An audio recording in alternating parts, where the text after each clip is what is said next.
February Bodoland सान जाय सानाव जोङो गोग्गाथाव मोनसे बान्था होयो।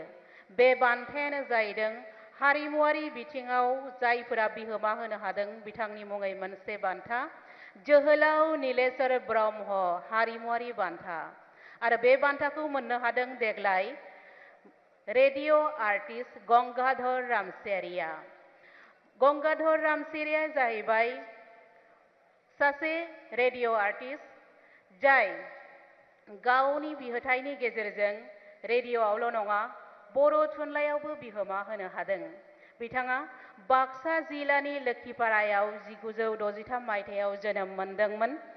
बिथाङा 1979निफ्राय 1995 मायथाइसिम लाइमोन आफादनि जेरै अल इन्डिया रेडिअ' मेथाइ रोजाबदोंमोन।